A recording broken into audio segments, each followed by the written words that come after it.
I can. Okay.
Oh. Okay, now I can hear you. Was I? Is this, I've been like sitting here. I'm like, I don't know what's going on. Okay. I, yes, I didn't hear a word you said. So, oh, okay, wonderful fans. First of all, you have great taste. Noelle is awesome. I'm Jason Lorber. I facilitate change for organizations. My company is a Plum Consulting, and I've got a podcast. And very soon, we're going to show an interview that I had with Noelle Silver. Yes, the one and only Noelle Silver. God, I can't even say your name right. It's amazing.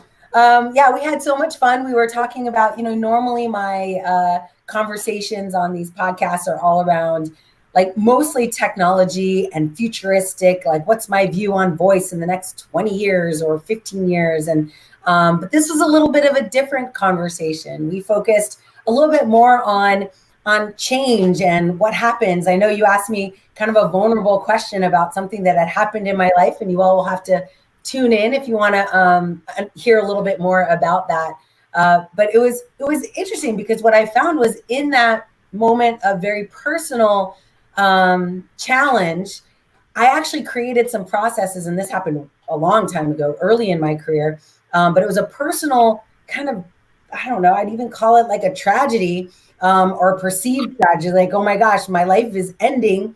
And the things that I learned about myself in that time, I ended up using in my professional career. And I felt like that was something that you kind of looked at and was like, oh, that's usually what happens. Like normally we build character in these very personal moments that end up translating to our professional career. So I thought because I have you here, I could flip the tables and make you my person.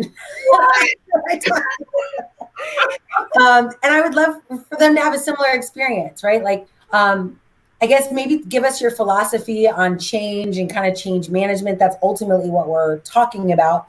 And maybe an example from your own life. Sure. Okay. Fine.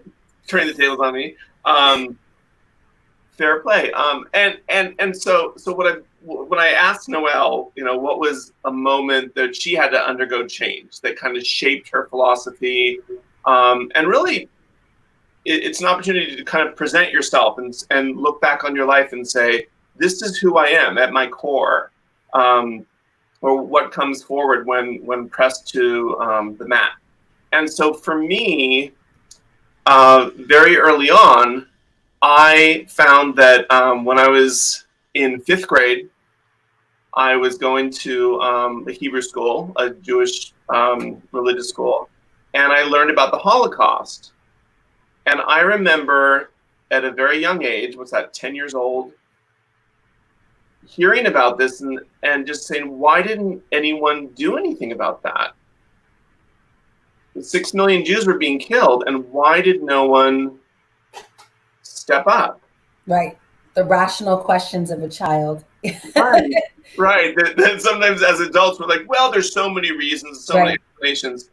And for me, that's when I became an activist or realized that I was an activist. I don't know which is the case, but and I've always been engaged as, standing up against anti-Semitism, and then later, as I realized that I was gay, standing up for LGBTQ rights, and then working around race and diversity, inclusion, and equity. And that's continued in my professional life. And then I served as a legislator in the Vermont House of Representatives and brought that need to change, and not just say, like, when something bad happens, to say, oh, well, that's okay. It's hardwired in me to say, no, I'm going to take a stand. Yeah, I feel, it's interesting that you said legislature, because one of the things recently I've really been struggling with is, like, how do you become part of systemic change? As opposed to, because I've now been old enough to watch these waves of activism, if you will, or of action, of being fed up, and then realizing, like, 15 years later, where nothing has really changed, and nothing fundamental has changed. Like, people still did the same things and thought the same way, even though we went through that phase where we were really fighting to change people's belief systems, to change people's way of thinking. So that's really cool that you went into politics, if you will, or legislation, because I do think that that's, like, one way of doing that, of accommodating that. Yeah, and when I think about change, I really like John Cotter as a change management expert, and he looks at 8 different stages of change. And one of the most important ones, and the first one, is creating a sense of urgency. And that's what we have now today. For some reason, after all of this activism, we're now at a spot where over the last, 15, 20 years, maybe longer, but back since the civil rights movement in the 60s, I feel like white people are finally waking up and realizing, wait a minute, there's some systemic change that needs to happen. And so this is our opportunity. And while this is fresh in people's minds, now the stage is set to say, okay, we have an urgency, we have a need for change. Now we need to be strategic and methodical about how we go about this. Yeah, I agree. And I think, I've been in companies that are really struggling with that change. And I've been an advocate, of course, for diversity of thought and diversity in technology. And we talk about that a lot in the podcast. So I'm excited for those of you watching to have a chance to listen to that. But I do think that, I think it's important for everyone to kind of look back at their experiences and look back at, like, what formative memories do they have that created who they are. And it doesn't necessarily mean that that's who they have to be, right? Like, Some of us didn't have that moment where we're like, something happened and we chose a path. Sometimes we chose a path we wish we didn't take, or we wish we didn't choose. But we have a moment, which is what I've learned, is like, at any minute, you can choose a different way to think. You can evolve your thinking the second you choose to change it. And that's one of the things you talk about. You talk about mindfulness and just being aware of the choices that you're making. And so sometimes when we look back, we can say, oh, that's how I responded at that moment. And for some of us, we have traumatic experiences in our life that didn't go well, and it holds us back.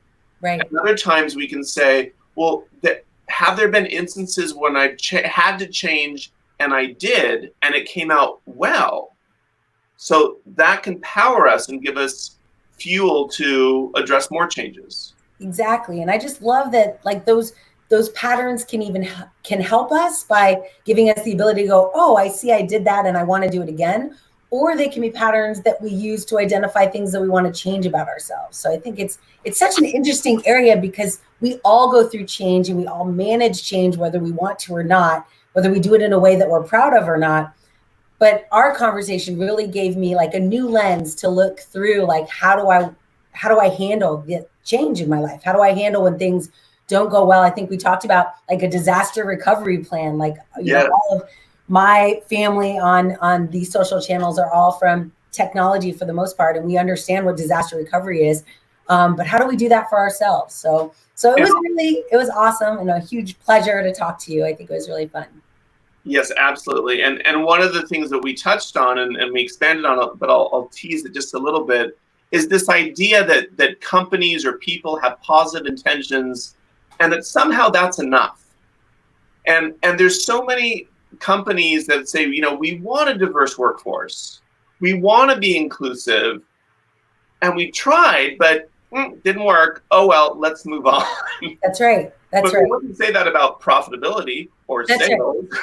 Oh my gosh, that's right. We don't. Yes, I love that point you made. That like it is like the bottom line of your business is profitability or expense management. So why wouldn't these concepts of diversity and diversity of thought around the table of building your products or deploying your products or hiring the right people? Why wouldn't those have that same level of importance? Or anytime you have a goal or an objective and you're failing at it, it doesn't mean you should just give up. You say, well, maybe I need to bring in some experts, or maybe I need to have some accountability built in, or maybe I need to think about it differently.